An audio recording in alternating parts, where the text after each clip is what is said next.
Welcome back to another episode of the Life Sciences Professional Podcast. I am happy to introduce our next guest, Brad Thomas, who has extensive experience in the medical device industry as a sales and commercial leader.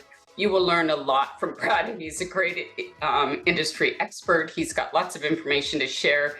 So please welcome our guest, Brad, and I hope you'll enjoy our episode. Thanks for joining us. Well, great. Welcome to the Life Sciences Professional Podcast, and really excited to have you here. And, it's been a pleasure to get to know you and a little bit about you and your family, but our audience obviously doesn't know you, Brad. So if you don't mind telling everyone a bit about yourself, I'd really appreciate it. No problem as well. Thanks for having me as well, Linda. It's a pleasure to be on.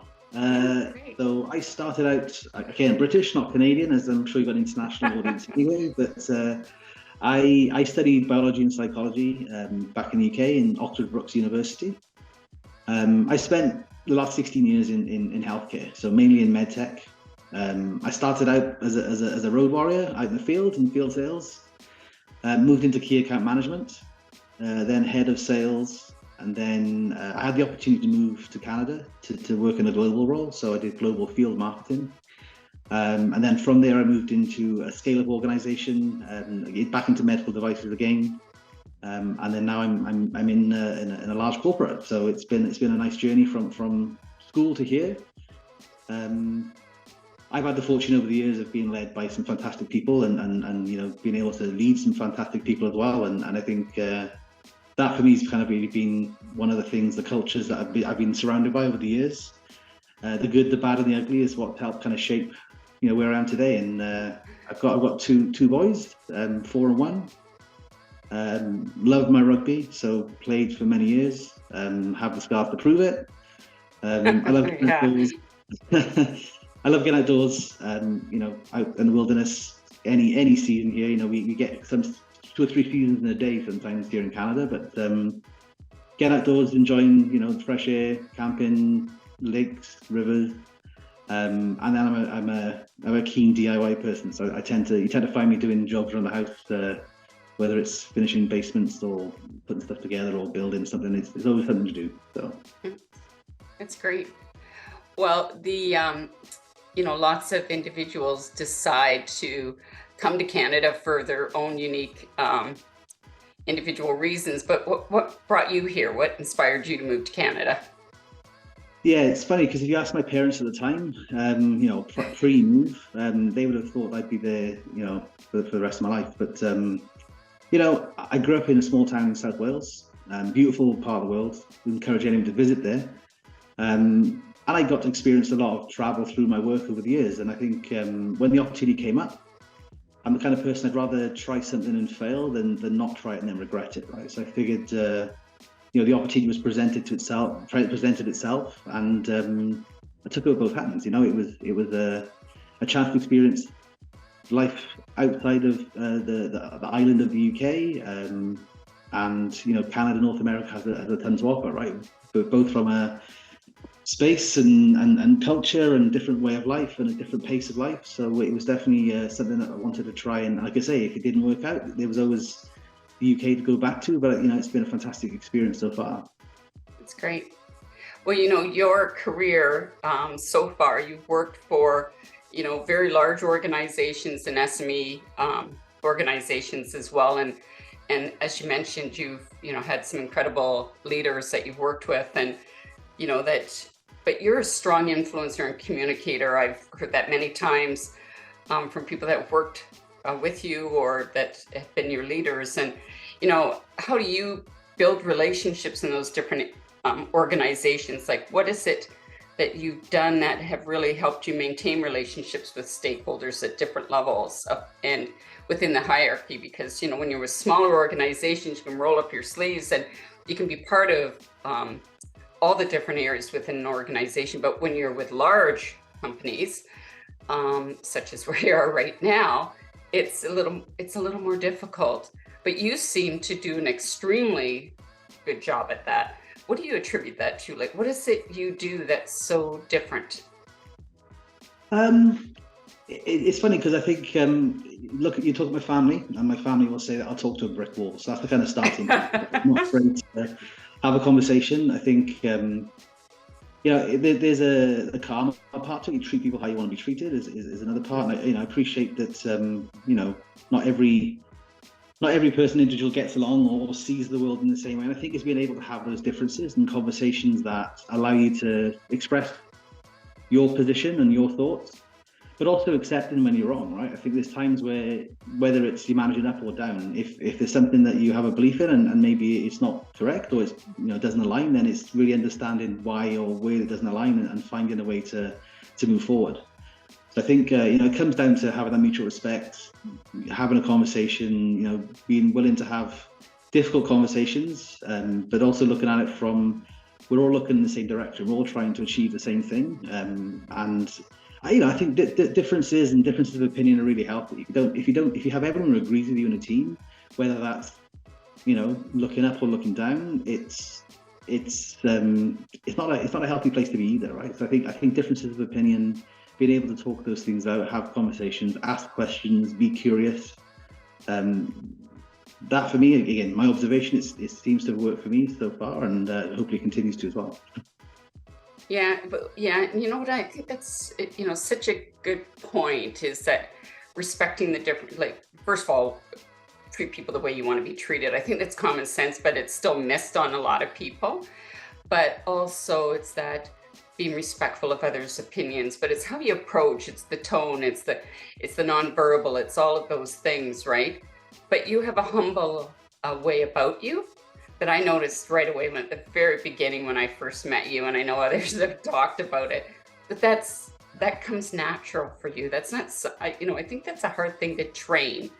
But I know, having conversations with you, that you mentioned you enjoy coaching and training and developing teams for the future, right? For, people that work with you, or even people that don't, just kind of helping others sort of understand, how to develop talent and how to hire people that really fit the culture, that fits sort of the industry, even as a whole, right? Because it is a unique industry, the healthcare medical device industry. But, how do you ensure your teams are equipped to adapt to change? Can you expand on that? Yeah, it really starts again, comes back to the conversation. I think, trust isn't gained, is earned. You earn trust with people, and I think, I think people in my team or my teams in the past, when you're open and honest and you're human, I think that goes a long way in helping people see you for, I hate the term boss, because that's not really something that, it feels very kind of overbearing, but like,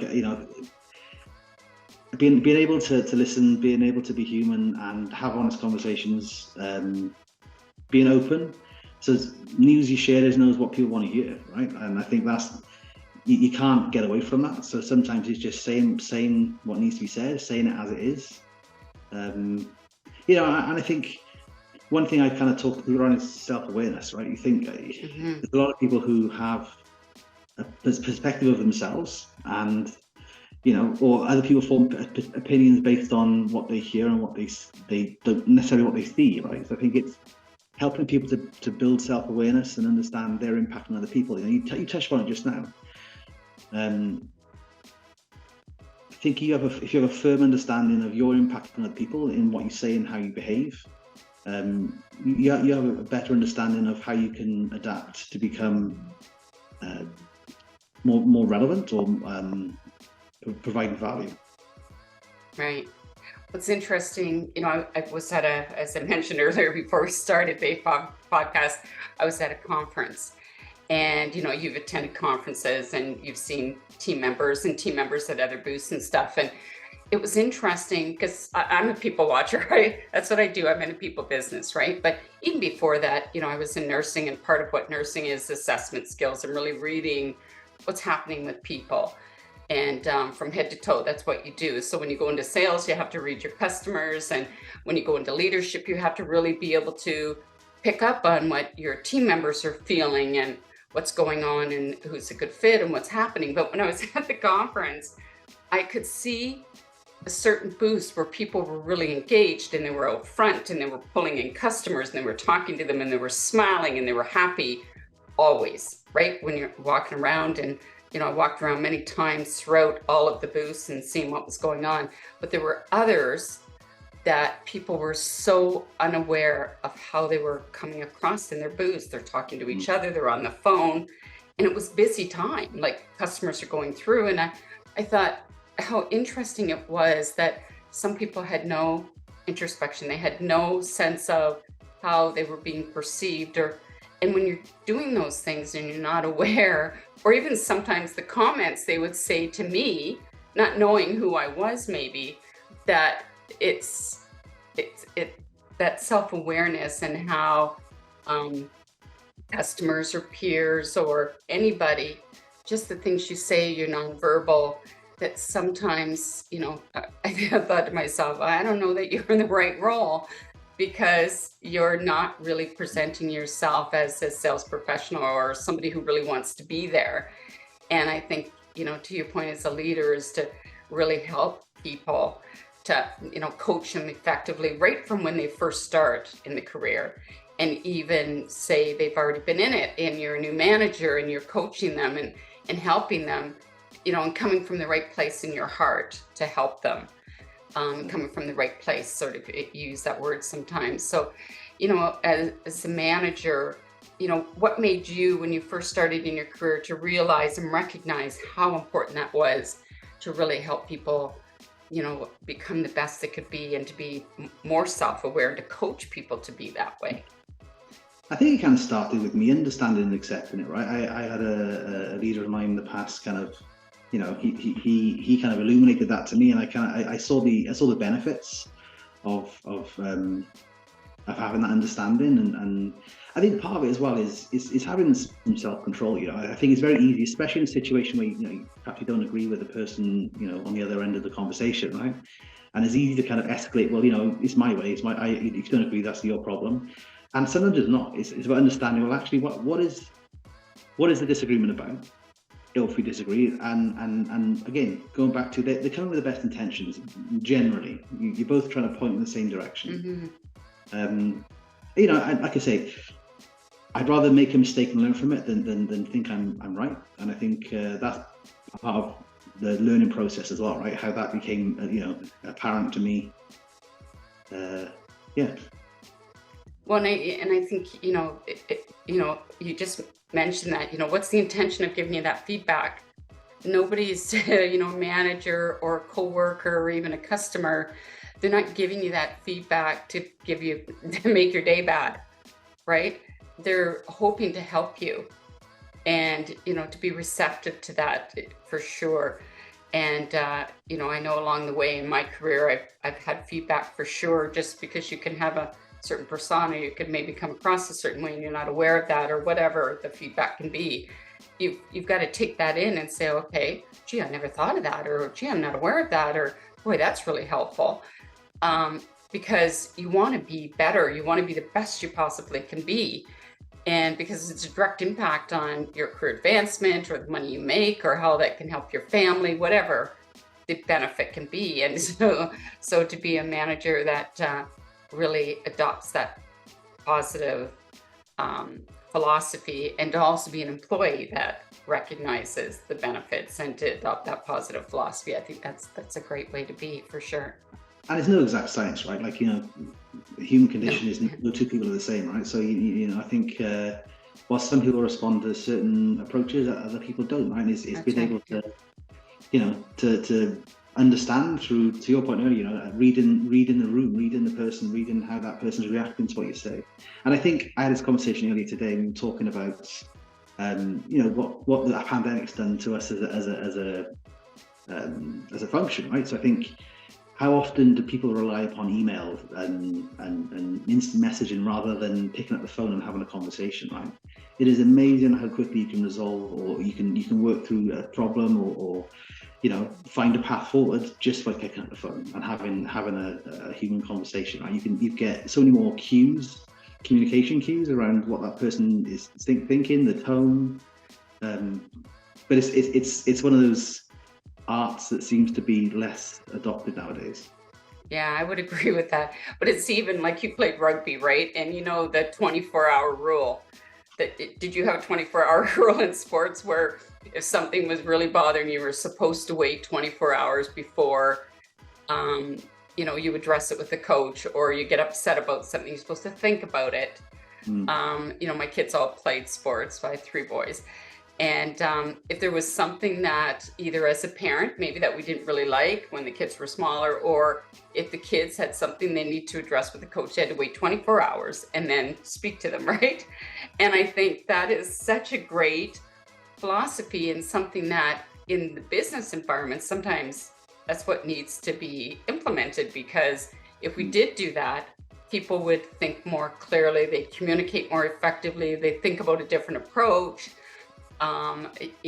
To your point in terms of, pick up the phone, and instead of sending that email that doesn't sound very effective and you're not getting the right message across, just those different things. And, as a leader, we can coach people to do those things so that, we're communicating much more effectively. We're thinking about what we're doing. We're problem solving more on our own, and not be more so reactive or taking things personally, right?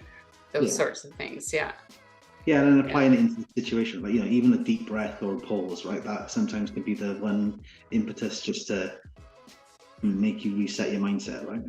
Yeah, oh, for sure, for sure. I know that you have a lot of experience with like data mining and analytics. That's something that you're very, very good at. It's really your expertise and sweet spot for sure. But how do you see them play in developing and refining sales and marketing strategies? I think I talk about the science and the art a lot of the time, right? So the data piece for me is like the scientific component. But obviously, with data is one thing, but turning that into an insight is another, right? And then that's where the human in touch and a little bit of the art comes into it. So I think they have had a critical role, and they continue to have a critical role. And I think when you look at this data mining and analytics, you look at nowadays ChatGPT and AI and all these other kind of tools that are coming to play in the applications. It's amazing when you kind of read an article and go down a rabbit hole and really see where some of these tools are going to kind of take us in the future.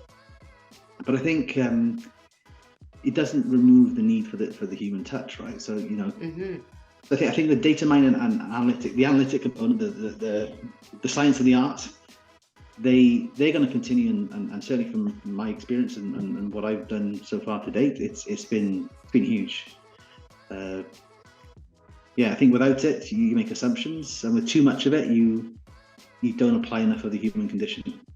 Yeah, the paralysis by analysis kind of thing, right? It's just exactly. Yeah. You can spend a ton of time, doing it. Again, that's another thing, right? It's when's the time to make a decision as well? Because you can spend analysis by paralysis, and you can spend a hell of a lot of time and never get to a decision, right? So it's important to kind of know when to move things on and make a decision or start something or next step. Right. Yeah. It's funny. Like I like the GPT. I think it's great. Once I found out about it and I realized, oh my gosh, you can get so much information here. But if you don't put your personal touch to it, like you just can't look at that and say, okay, well, that's the answer, and it's perfect. But it's got to apply to your business. It's got to apply to your customer base. It's there's more to it, to your point.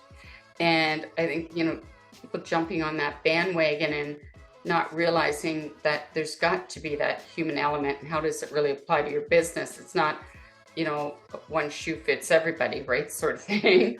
It's quite interesting how we don't always really understand certain things, and we just start applying them, right, to everything, and just get all excited about without really analyzing, doing the data and evaluating everything, and then understand that our customers are people, and what is it they're looking for, and what is it they want.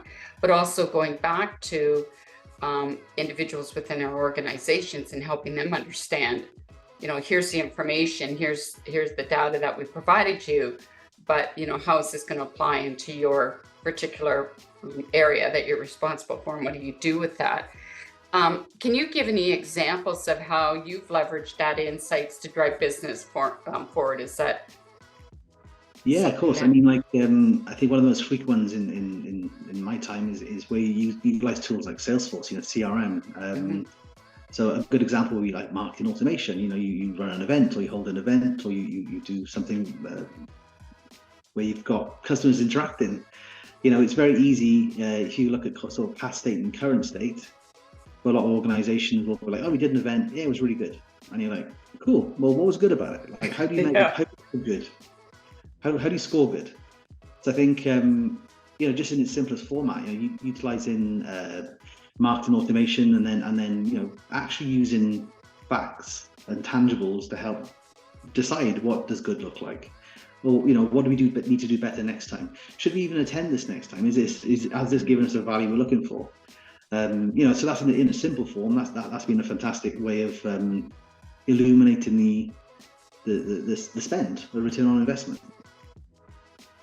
Yeah, I like the Salesforce is a perfect example because some companies, many companies, have invested in that tool, but they don't use it to the capacity that they can to get that data out to be able to evaluate, even certain regions that they call on or that they have representation in, or that they haven't invested in, Yeah. right? Well, the challenges as well. There's a huge amount of investment goes into the nuts and bolts of it, and then the people or the audience who are going to be the ones who provide the data, right? It's like anything. If you get poor data in, you get poor data out. So Yeah. I think about the simplest application here that your sales team, your eyes and ears of your organization, right? So if you want to use this data to be useful and meaningful, then they need to be able to adopt it. And sadly, a lot of organizations spend a ton of time developing this fancy tool, but they don't involve the people who are going to use it. And then that becomes a rubber duck, because if you can't get your sales team to put data in there and help drive those insights, then it's an expensive toy. It's funny because I have, I'll be interviewing sales representatives about tools like that or about things that are implemented in their company, and they'll say, "Oh, they've got us doing this and doing that," and I really dislike it. I hate Salesforce. They've got us using this, and we've got to implement information in after every sales call, and I just want to be in front of the customer selling, right? That's all I want to do. They've got us doing all this data, and I'll ask them. I'll say, "Well, what's your understanding of why the company's got you doing that?" They say, "Well, they just want information so that they can make decisions. And this is just an exercise in futility," or whatever they're saying, right? They're just frustrated. So obviously, there's two things that I see that happen there.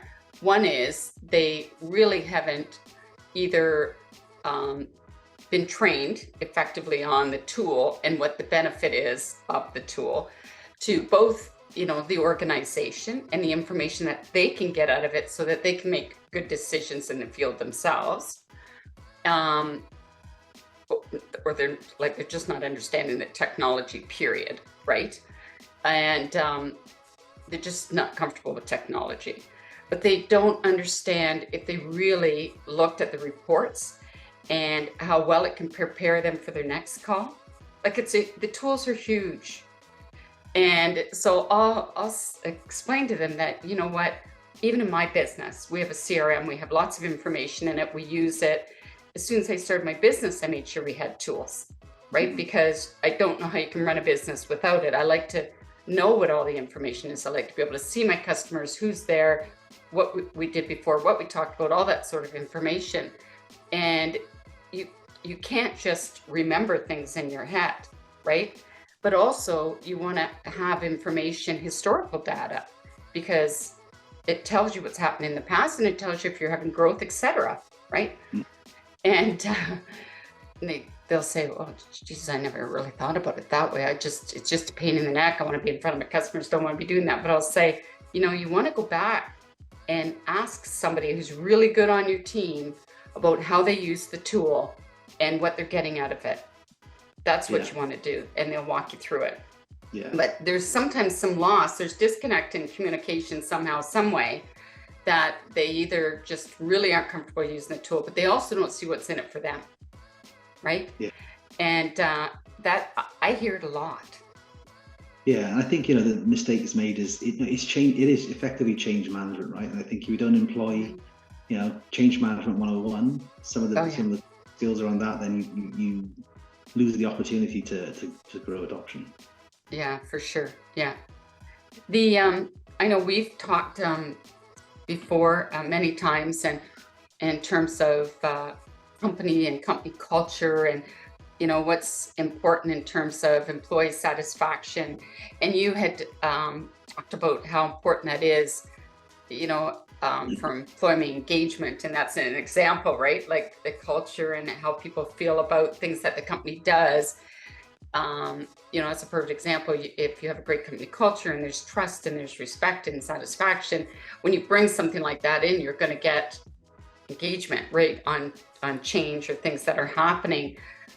In your view, what are some of the most important elements of a strong company culture, and how leaders can foster and maintain that? I mean, trust is the word that everyone throws around, and I was trying to think back. There's a YouTube video I watched a while, but the anatomy of trust, and I think it's interesting to kind of do that and kind of break it down into components. If anyone's not watched that, I give it a watch. It's quite an interesting watch. I haven't heard about it, but that I'm going to look up. Yeah, it's definitely. Sorry. I was kind of thinking about this, but the trust, empathy. I think empathy is a word you can say, well, I empathize with that person, but empathy isn't just about saying I understand and not following through with action, right? So I think it's like I said a little bit earlier, no two human beings are the same. So you've got to understand who's in front of you and help that person or challenge them the right way. It's not always about kind of killing people with kindness. It's also about challenging people in the right way as well. I think attitude is such an important part of it, right? So I think culture isn't defined, or culture is defined by what you're willing to accept. So where there are opportunities or areas where people aren't pulling their weight or not doing what's asked of them, or it's not my job, that kind of, you have to deal with that, right? And you have to have that challenging conversation. And then empowering people to make decisions, right? I think from a pure capacity standpoint, if you've got one person or a group of people making every single decision, it's soul destroying, because from a personnel standpoint, then you don't really have a say in the direction of where you're going, and then from the people making the decisions, that's tough. Like, you don't have time in the day to do it. So I think allowing people to make mistakes, empowering people to do that, but also learning from them. Fail fast, learn quickly. Yeah. But these, it's not rocket science. I'm told that's not too difficult.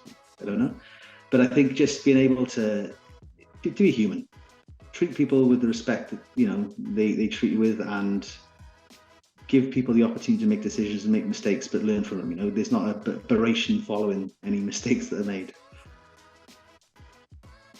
And have you had any particular leaders that really inspired you, or that you think molded you to be the leader that you are today, that you can think of? 100%. Yeah.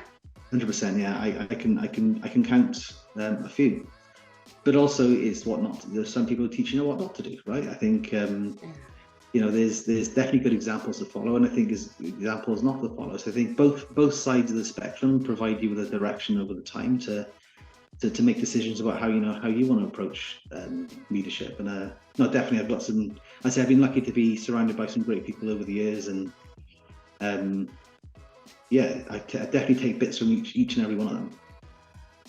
And what do you think are some of the important traits or characteristics that you were really inspired by? Like, what stands out about them?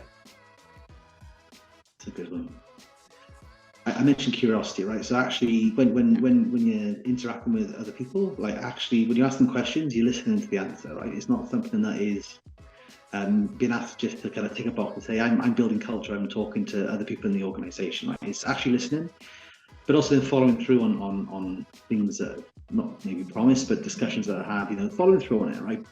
Being true to your word.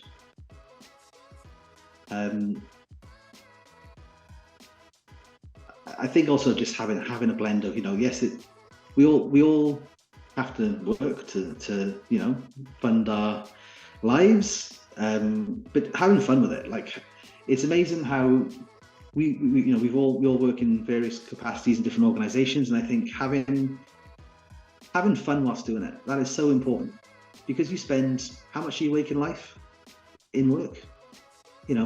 Some people more than others. There isn't an average work week nowadays.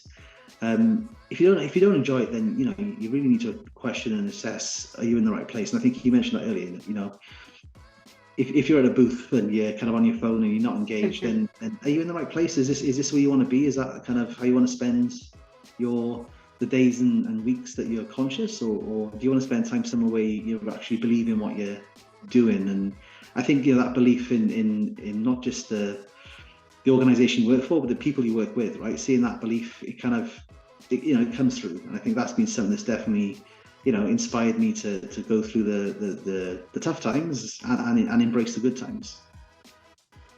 Yeah, I think that's a good point that you made, because it's that saying, right?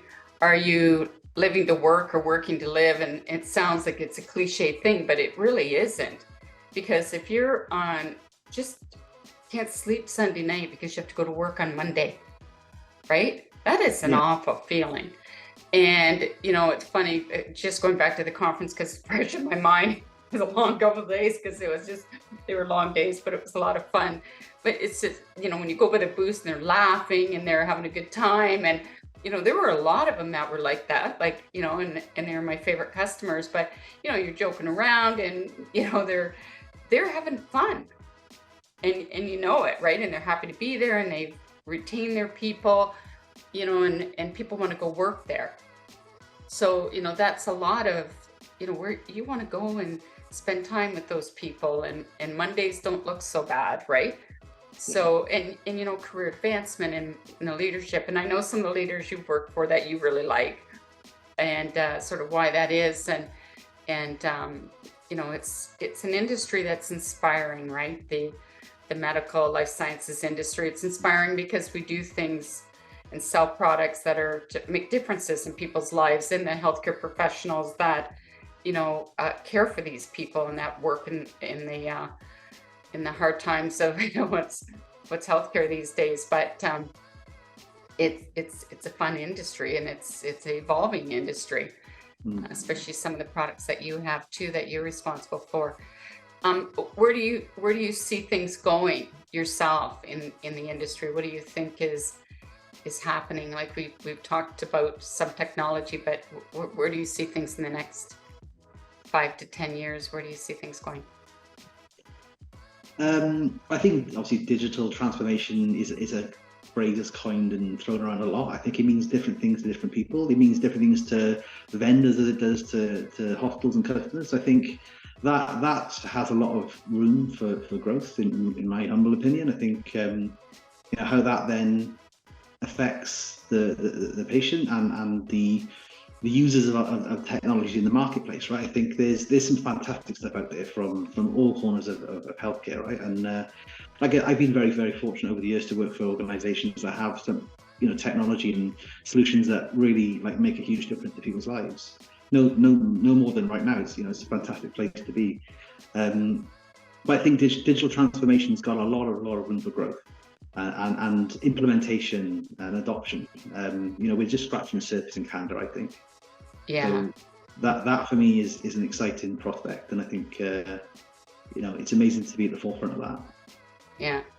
Well, I'm glad you're in it. So people will want to work for you and be around you. So I'm glad I've had the opportunity to get to know you, Brad, and I appreciate you being a guest, and I'm sure that we need lots of leaders who are passionate about the industry and see it as something that we can we want new people to come into the industry, right? And because it's a growing industry, and we can't keep taking from each other. We've got to encourage other individuals to come and join us. So thank you very much for sharing your thoughts and your experiences, and thanks for coming to Canada as well.